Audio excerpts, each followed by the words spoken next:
Hi, everyone. Joe Gentili from Saroff Gentili LLP. So at my law firm, a big part of what we do is we file mandamus lawsuits to help people that are going through the immigration process and they're running into these really long, unreasonable delays. And the mandamus lawsuits are a way to fix that. I've done a number of videos going through the various statutes that help us in these cases and cite different case law that helps us, and all that is great. However, there's also, I guess, a non-legal reason, a common sense reason that you're not going to find in legal textbooks as to why these mandamus lawsuits are so effective in fixing long delays for immigration petitions.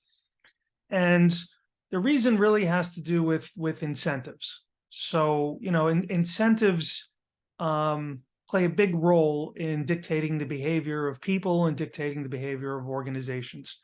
And so if you have a petition, well, let's say with USCIS, they generally don't have much of an incentive to decide your case in a timely manner, right? So if you file your petition and it's sitting at USCIS and it's sitting and it's sitting and it's sitting, doesn't really cost them anything to do that. They're not very concerned that you're gonna write a bad review for them, or you're gonna next time file your petition or tell your friend to file petitions with a different agency. So they're not motivated by the things that motivate most private businesses.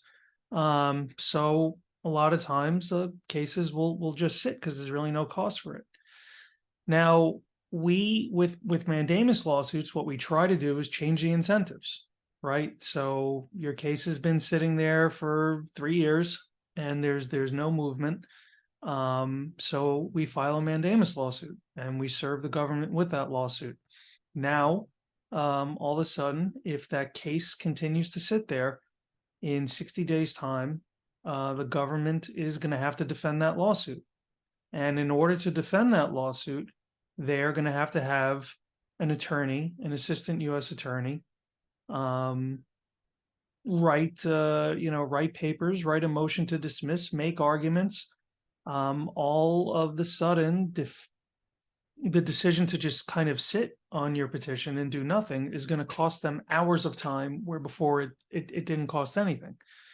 So when we file that mandamus lawsuit, a lot of times now the more efficient thing for them to do, the less costly thing is just to decide your case. So, an example that I like to give is with EADs, which are, employment authorizations and advanced parole travel authorizations. To adjudicate those two, it takes the government less than a half hour to do both of them. 20 something minutes. I forgot the exact number. So when you file that mandamus lawsuit, now they have to weigh, on the one hand, we could just adjudicate this case and get rid of this lawsuit. It's going to take us 25 minutes to have a USCIS employee to do that. Or we're going to have an attorney at the U.S. Attorney's Office spend several hours drafting briefs defending a case in order to deal with a lawsuit. So when they weigh the two, it's much easier just to adjudicate the case. They're going to have to do it anyway eventually. So that is exactly what they do. The lawsuits don't work 100% of the time. Nothing does, but they do work a very significant percentage of the time. And I think a big part of the reason is because by filing the lawsuit, you're really giving the government a strong incentive to do their job, because now where there was no cost for not doing it, you're creating a cost if they continue not to do it. So I hope this was useful. I hope this shed some light onto at least one reason, not the only reason, but one reason why these cases are so effective. So if you have any questions, please feel free to reach out. And if this video was useful to you, I hope you subscribe. Thanks. Bye-bye.